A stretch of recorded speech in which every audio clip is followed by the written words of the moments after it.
Whether it was 7 points or 1 point or 100 points, we needed a victory. And I thought our guys were determined. It was very intense. I was tense. They were tense, and it was.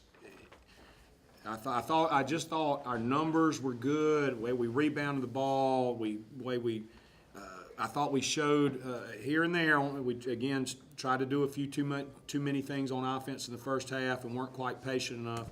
But I thought that overall, I was really proud of our effort. Shot 52% from the field. Anytime you can do that, you're having a good night. We out-rebounded another team, won the rebounding battle by 9. I wasn't happy. There was a little bit of stretch late in the second half. They got a few too many offensive rebounds. We've got to do a better job there, particularly our perimeter players rebounding, coming in there and rebounding the basketball. We're not a real big team. We have to have a gang effort on defense. But overall, I was proud of our guys' preparation, and I was proud of our game plan. I also brought Coach Roan in here tonight. Coach was the architect of our defensive game plan tonight, and wanted to involve Coach in the process as well. Talk a little bit about your defensive game plan, Coach. Well, first of all, coming into the game, it was kind of a game of who was going to get which team's will to the floor. The Lamar had came in after losing 2 overtime games in their stretch of league play, and we had our stretch of a bad run, so to speak, in our deal. And to our guys' credit, I think we've continued to prepare. Outside looking in, you probably don't know what guys may go through or teams may go through when you go through a stretch like we have been. But to our guys' credit, we've continued to battle, and coaches challenged our team, and we challenged our team to kind of produce with some of the numbers that we end up showing with on the stat sheet today, such as rebounding the ball and getting critical stops, and that leading to some offense. And because we did rebound the ball, and the second half in particular, we took better care of the ball, which allowed us to have I think a 10 or 12 point lead deep into the second half. And mentally what we're facing deep in the game. So for us to have that really helped our comfort level and kind of allowed us to play with a little confidence down the stretch. So thought it was critical that we rebounded. We got stops, and gave us a chance. Late in the game, I think we also continued to shoot free throws well, which helped, because if you notice, late in the game, defensive plan, whatever it was, that they hit 3 or 4 shots right there at the end. So it was huge for us to continue to shoot free throws the way we did. Coach, the thing I was most pleased with toward the end is the poise that I thought we showed. I mean, it would have been very easy when the game got to 1 at 43, 42 for the guys to go, here we go again, going down the stretch, etc. And they put all that behind them and battled to the very end. That's a good point, Chris, and I'm going to go ahead and expound on that. And it's one thing we just talked to our players about briefly after the game, is when they begin to press and to trap and to double team, which is what teams will do at the end of basketball games, we've kind of had a plethora of errors. We've either missed free throws, we've turned the ball over, bad decision on a shot. It's been a lot of different things, and we've had a lot of things to try to coach and correct. But the positive thing tonight is when they came and did, and what you should do in those situations is go get an easy basket and attack it. And I thought we did that. We got a couple, drove one time. Moses laid up a wide open one. You don't have to worry about making free throws when you do that. Came back again and made another nice pass. They fouled Moses hard, went to the line, made 2 free throws. Marlon ran the clock down, got fouled, made both free throws. That's the way good teams handle it down the stretch. I wasn't real pleased and talked to players, but I thought we got to the point. I think we were so conscious of not fouling. We softened up on defense. You don't ever want to do that either. You want to just be solid, just play solid, fundamentally sound basketball, make them shoot over the top of you, then go rebound it. That's how you got to play that down the stretch. But we'll start working on that tomorrow. We'll make sure. But the good thing about it, we were up 8-10 points right there, and they were, again, we had kind of gotten after them about fouling a little bit on their penetration, because at that point most teams are just going to take the ball and just try to wedge it to the basket to get fouled, to stop the clock, give them a chance to get in the press. But I thought we executed down the stretch much better. We had some poise, and therefore we were able to pull out a win. Had we done that in a few of the other games, we'd probably be looking at a different win-loss record right now. Coach, I noticed a couple times in practice I was just down there this morning setting things up, and I noticed y'all were working about a 10-second drill and towards the end of the game, and I kept hearing you say we're going to see this about 15 more times. So this is going to be a part of your regular practice routine. Absolutely. Well, you know, we're what you saw was what we, to borrow a football term, we call special teams. We work on special teams, which are special situations, very unique situations. We work on them all the time, but we put a major emphasis on them on the day of the game, because there's not situations like in a particular offense or defense that we run, and we run a lot, and the guys have a tremendous amount of familiarity. But running it on game day gives them, you know, this familiarity, refresh it to them right before we go into the game, and you're right, because we think there's no one in our league, and it's already been proven across the league, there's no team in our league that can't beat another team, and it's the team that can win all these close games, and they're all going to be close. So if we can continue to improve defensively, if we can continue to improve rebounding the basketball, if we can cut down our turnovers like we did in the second half, turned it over too much in the first half, continue to shoot the basketball and play, and then have some of our young guys like Ty Brewer here come in. He came in the first half, and y'all saw what we see. You saw the future is very bright for our program. So anyway, and I'm glad that he's in here today, and y'all brought him in here. But he's you know, I thought that in the first half, and obviously he fouled out within 14 minutes, but that's all right. That's all right. That's a young guy. Those old young rascals out there running around. But you don't ever have to worry about him doing it, because he's not playing. He's not playing at 110%, you know, and moving at 100 miles an hour, and that's what we like about him. And that's why, you know, obviously we played him as much as we could possibly play him tonight, you know. But I thought he did a great job, and that's his career high so far offensively. Had a good night shooting the ball, had scored 9 points. But we're expecting not only a great rest of the season from him, but we're expecting a great career from him here. And I know y'all are too. Tom, one question for you too. I mean, obviously the contribution on the offense, I thought was great, but to me, I thought you set a tone down low too. I mean, not even necessarily the shots that you blocked, but some of the shots that you altered, the shots that you were able to get up, and you really contested Josh and Zeke here, and you know, it just felt like you came with an even higher level of intensity than I've seen from. I could argue that I've seen from anybody yet through the first 18 games of the season. I mean, was that something that got Coach motivated you with when he called your number tonight? Coach told me when I came in, he was like, "Don't let him score." So I was trying to do that to the best of my ability, and I knew the more shots I altered, the less that they score, and the more offensive defensive rebound that we can get, and then we can push the floor. Like at the end of the game, when Marlon scored the layup and Kajan gave Moe assists, like those were real crucial moments. Like I just knew that I had to do whatever I can do to help the team.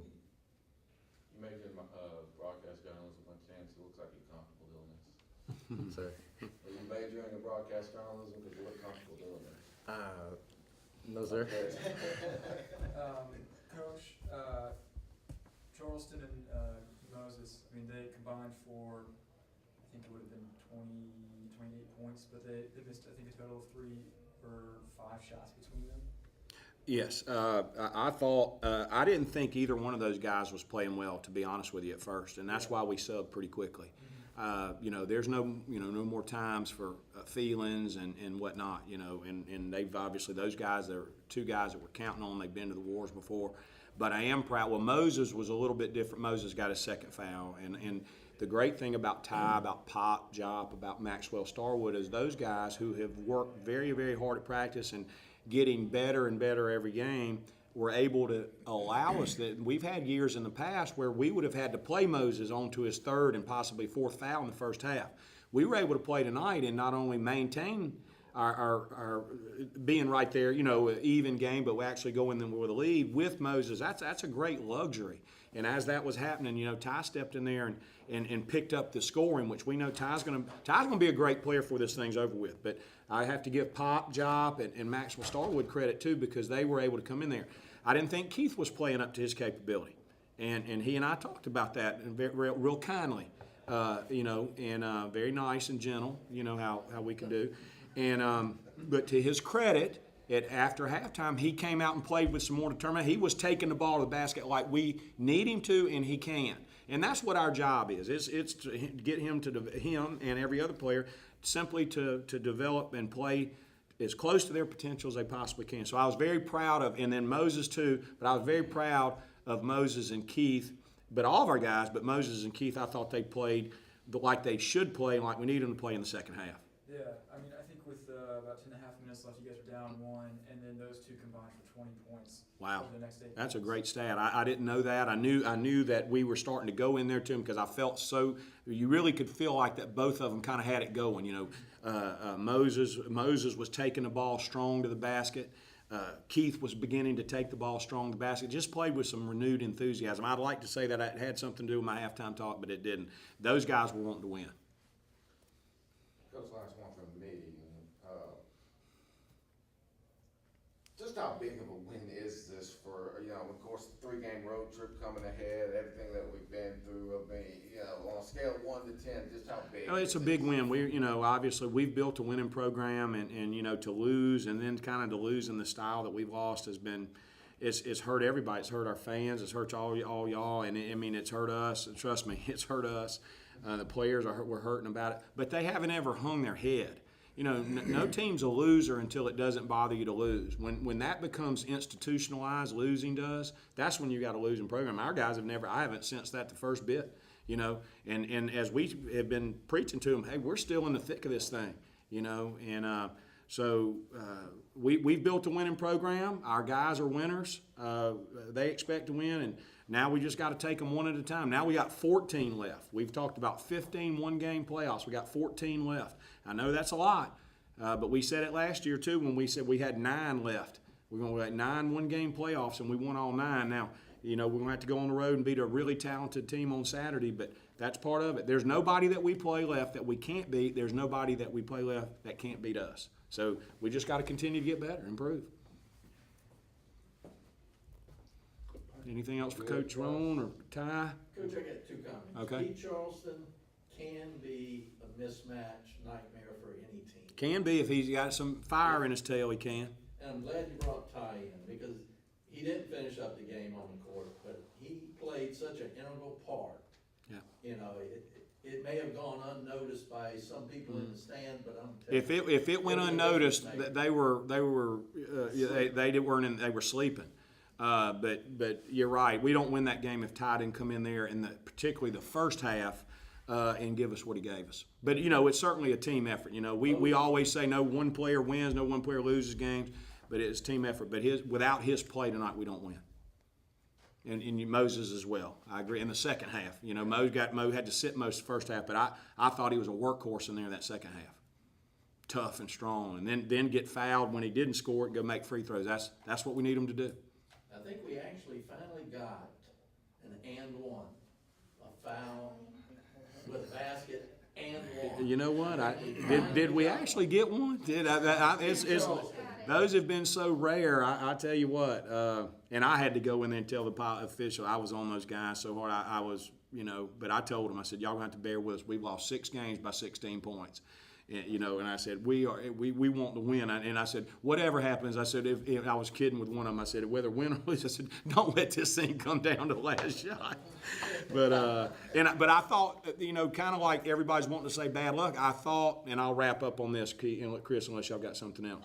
All right, is that because we handled it, say at about the 3-minute mark. See, there's a point in every game that's called time and score.